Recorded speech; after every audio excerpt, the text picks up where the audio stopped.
तो आज हम वीडियो में बताने जा रहे हैं कि इंग्लिश ग्रामर का वॉइस क्या होता है, इसके रूल्स और इसमें कैसे हम चेंज करते हैं एक्टिव वॉइस से पैसिव वॉइस में। तो देखते हैं वॉइस क्या होता है।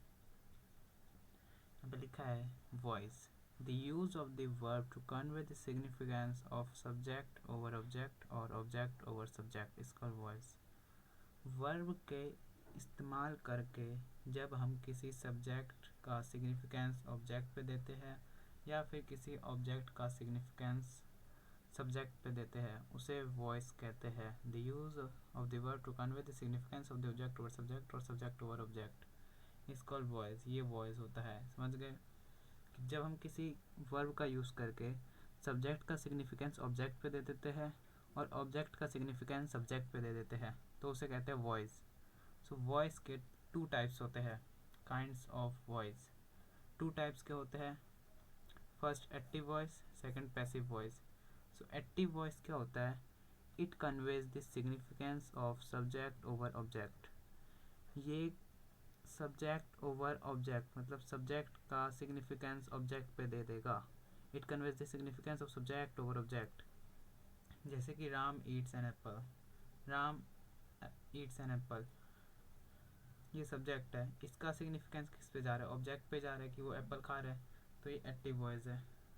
और सेकंड है पैसिव वॉइस, इसका opposite, it conveys the significance of object over subject. An apple is eaten by Ram, इसमें एप्पल जो है राम के द्वारा खाया जा रहा है, तो इसमें भी वही है लेकिन इसका सिग्निफिकेंस ऑब्जेक्ट के ऊपर सब्जेक्ट का है। ऑब्जेक्ट ओवर सब्जेक्ट, ऑब्जेक्ट का जो सिग्निफिकेंस है वो सब्जेक्ट के ऊपर है, ऑब्जेक्ट का सिग्निफिकेंस सब्जेक्ट के ऊपर है। ये था यहाँ पे दो kinds of voice, active voice, passive voice. और इसके बाद है, देखिए जब भी steps for changing active voice into passive voice, कौन से स्टेप्स ज़रूरी है जब एक्टिव वॉइस को पैसिव वॉइस में कन्वर्ट करते हैं।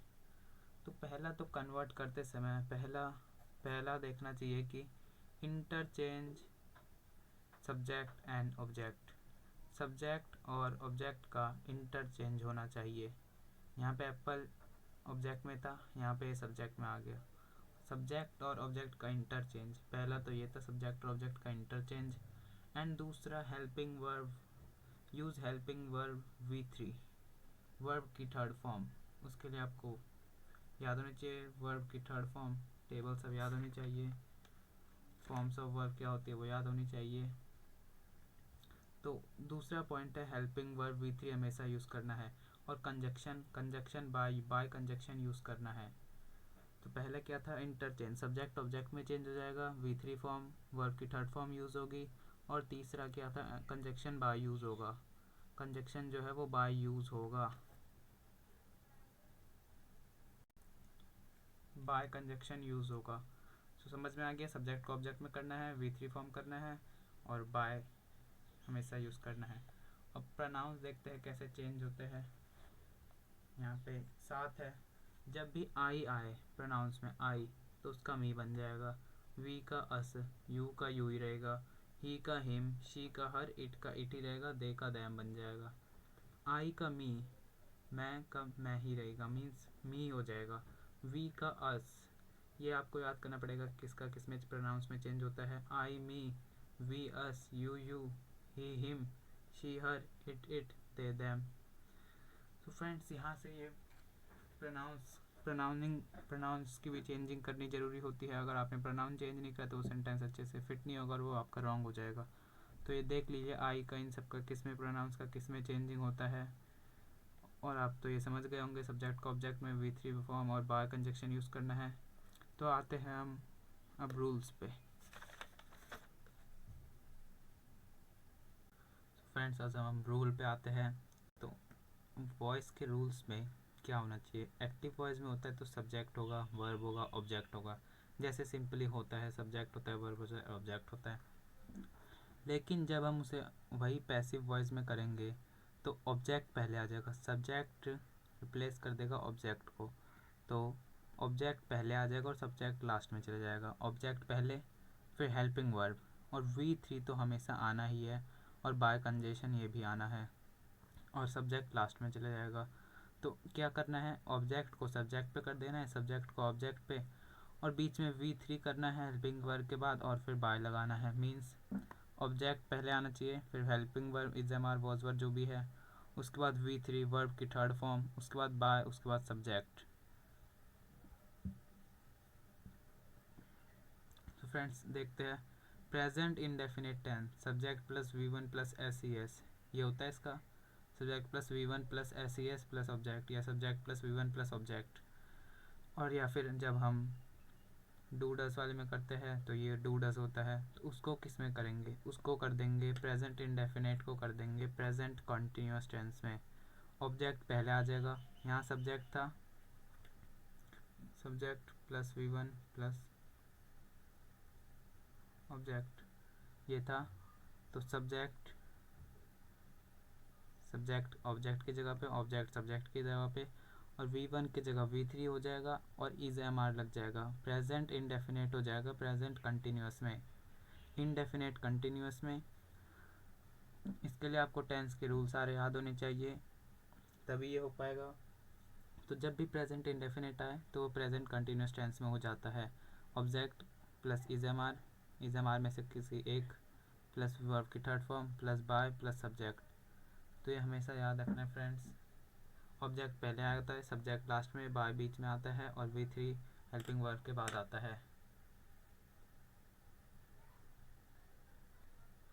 उसके बाद जब पास्ट इंडेफिनिट टेंस आता है, प्रेजेंट इंडेफिनिट का प्रेजेंट कंटिन्यूस में past indefinite, subject plus V2 plus object, फिर subject plus did plus not, ये नेगेटिव आया, इंटेरोगेटिव नेगेटिव आए, तो उसमें क्या करना है, पास्ट इंडेफिनिट हो जाता है past continuous tense, past continuous में वॉज वर आता है तो हो जाता है पास्ट कंटिन्यूस टेंस।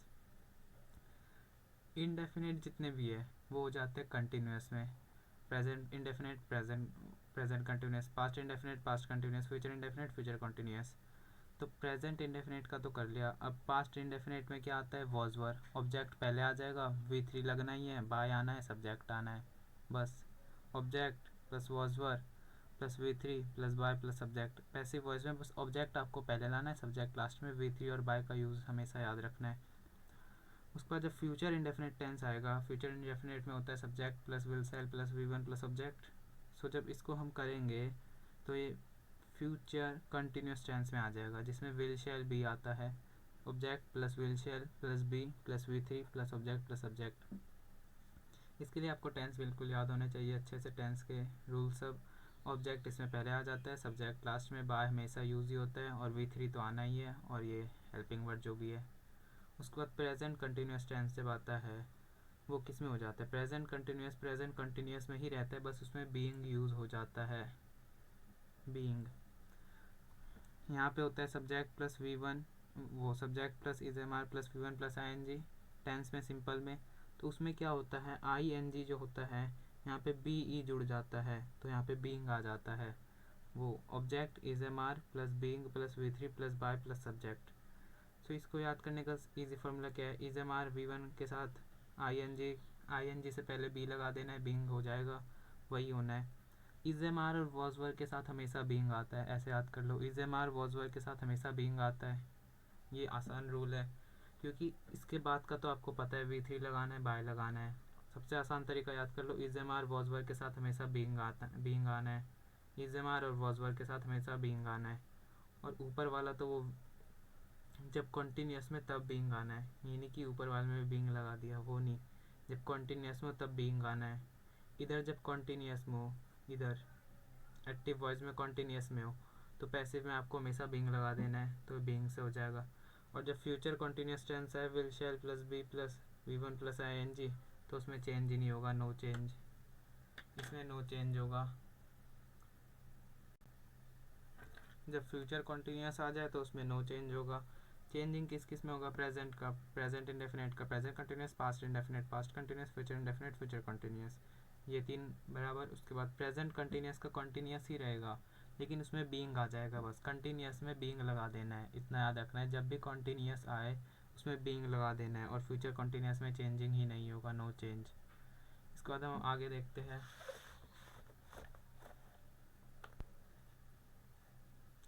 आगे का है प्रेजेंट परफेक्ट टेंस।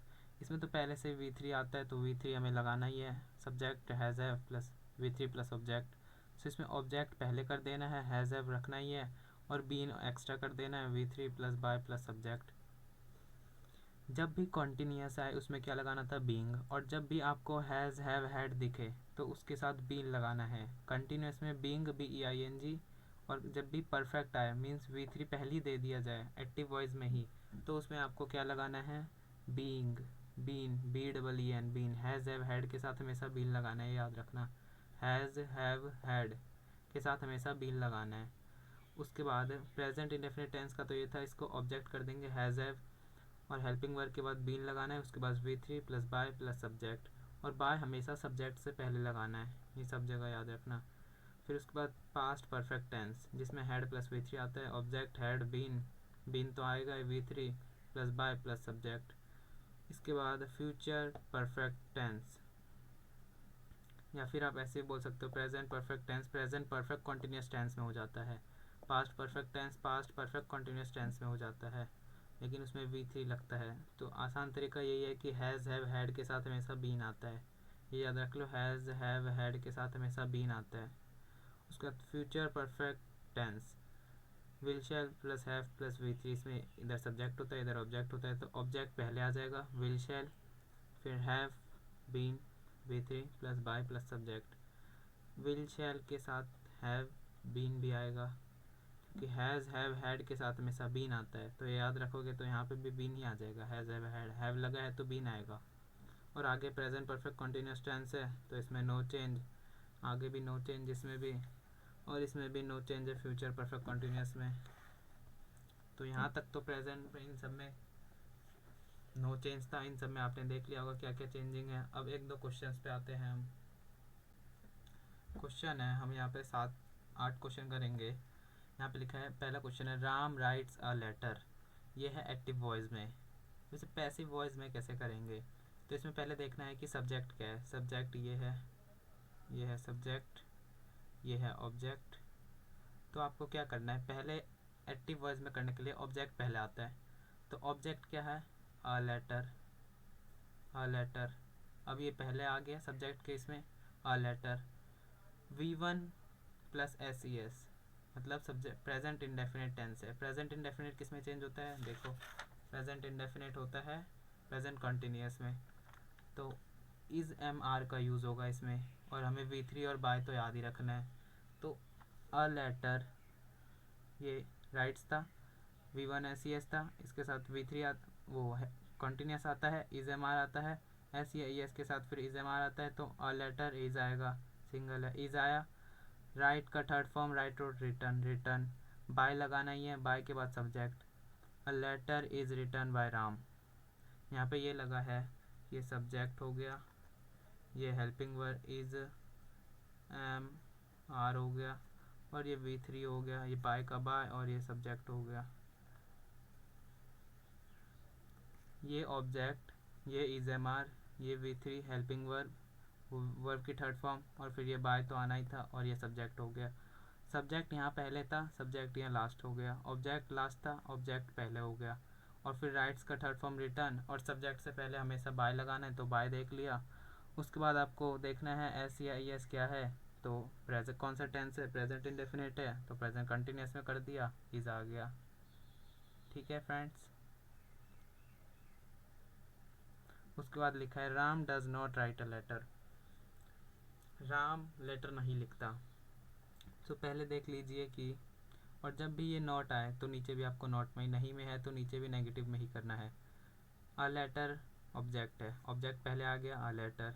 उसके बाद डज, डज किस में आता है, प्रेजेंट इंडेफिनिट में, तो प्रेजेंट इंडेफिनिट हो जाता है प्रेजेंट कॉन्टिन्यूस टेंस। तो डू डज प्रेजेंट इंडेफिनिट में आता है, उसका क्या करेंगे, तो उसका हो जाएगा इज MR प्रेजेंट कॉन्टिन्यूस में, तो प्रेजेंट कॉन्टिन्यूस में इज आ गया। उसके बाद नॉट का not, write wrote return, right की थर्ड फॉर्म रिटर्न, बाय तो लगाना ही है, और ये सब्जेक्ट हो गया, सब्जेक्ट से पहले by. A letter is not written by Ram, समझ आ गया। A letter is not written by Ram, a letter subject था, सब्जेक्ट बन गया, डू डज आपने देखा कि क्या आएगा इसके साथ, तो इज आएगा। फिर नॉट का नॉट, राइट का थर्ड फॉर्म, रिटर्न जहाँ पे आपको वर्ब दिखे उसका थर्ड फॉर्म लगा देना है और सब्जेक्ट से पहले हमेशा बाय लगा देना है। तो ये हो गया आपका वॉइस, वो पैसिव वॉइस में। अब इसके बाद लिखा है does Ram write a letter. आपको जिस फॉर्म में सेंटेंस दिया है, नेगेटिव इंटेरोगेटिव असर्टिव जिसमें दिया है, आपको उसी फॉर्म में चेंज करना है। ये नहीं कि आपको सिंपल में दिया आपने उसे नेगेटिव में कर दिया। नेगेटिव में दिया है तो नेगेटिव में ही, इंटेरोगेटिव में दिया है तो इंटेरोगेटिव में ही चेंज करना है। इसमें लिखा है does Ram writes a letter. अब यहाँ पे डज आ गया पहले, ये क्वेश्चन इंटेरोगेटिव सेंटेंस है तो इसमें भी आपको इज पहले लाना पड़ेगा। डज का क्या होगा, डू डज। प्रेजेंट इंडेफिनेट को जब हम करेंगे वो प्रेजेंट कंटिन्यूस में आ जाता है, तो कंटिन्यूस में इज आता है, तो इज पहले आ गया, इज। फिर ऑब्जेक्ट, ऑब्जेक्ट में क्या है, अ लेटर, राइट की थर्ड फॉर्म रिटर्न, सब्जेक्ट से पहले हमेशा बाय, बाय राम। उसके बाद देखा Ram is writing a letter, ये प्रेजेंट कंटिन्यूस में है, Ram is writing a letter. Continuous किस में होता है, कंटिन्यूस में ही तो है, लेकिन उसमें बीइंग ऐड हो जाता है। कंटिन्यूस जब भी आए उसमें बीइंग ऐड हो जाता है। तो अ लेटर, इसका is, write wrote written, written आ गया यहाँ पे, रिटर्न से पहले बीइंग आ गया, मीन्स हेल्पिंग वर्ब के बाद बीइंग आ गया। इज एम आर के साथ हमेशा बीइंग, इज एम आर और वॉज वर्ब के साथ बीइंग लगाना है, मीन्स आपको कॉन्टीन्यूस के साथ हमेशा बीइंग लगाना है। तो इसके साथ बीइंग, राइट की third form written, by Ram, subject से पहले हमेशा बाय। उसके बाद अगला क्वेश्चन है they were not writing letters. Letters were का वर, नॉट का नॉट, लेकिन आपको इज एम आर ये कॉन्टीन्यूस में तो आपको बीइंग लगाना पड़ेगा, बीइंग लग गया, रिटर्न बाय देम।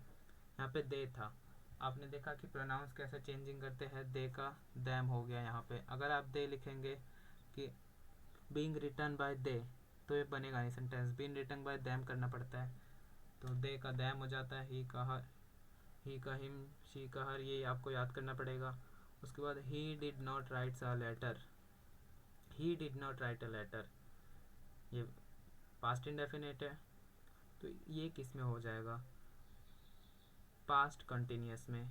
तो अ लेटर वॉज किस लिए आया पता है, डिड यहाँ पे V2 था, पास्ट इंडेफिनेट था तो पास्ट इंडेफिनेट हो जाता है पास्ट कंटिन्यूस में, तो डिड हो गया। अब उसके बाद a letter was, past continuous, not write wrote written by Ram, by him, he का हिम हो गया। अब नीचे ही था, सब्जेक्ट में जब ही आए तो नीचे ऑब्जेक्ट में आके हिम हो जाता है, और सब्जेक्ट से पहले हमेशा बाय लगाना है आपको, ये तो याद है।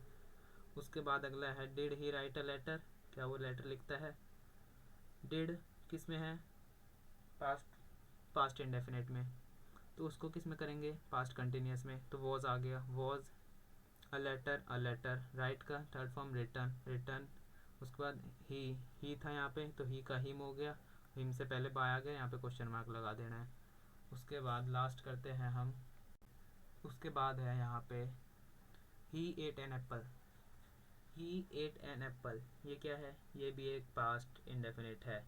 तो इसमें क्या करेंगे, पास्ट इंडेफिनेट किस में होगा, पास्ट कंटिन्यूस में। एन एप्पल सब्जेक्ट था तो यहाँ आके मीन्स ऑब्जेक्ट था तो यहाँ के सब्जेक्ट बन गया एन एप्पल। तो 8 V2 था, तो पास्ट इंडेफिनेट किस में होता है, पास्ट कंटिन्यूस में। तो an apple was eat ate eaten, 8 था यहाँ पे V2, ईट की सेकेंड फॉर्म है 8 और थर्ड फॉर्म है eaten, eat ate eaten by him, subject he था, ही का हिम बन गया और हिम से पहले बाय आ गया। तो फ्रेंड्स चैनल को सब्सक्राइब कीजिए और वीडियो को लाइक कीजिए, ज़्यादा शेयर करिए। अगर आपको कहीं पे कुछ समझ नहीं आया तो आप कमेंट सेक्शन में बताइए, हम वीडियो फिर से दोबारा आपको बता देंगे, वीडियो में दूसरी वीडियो अपलोड कर देंगे। तो friends thank you for watching.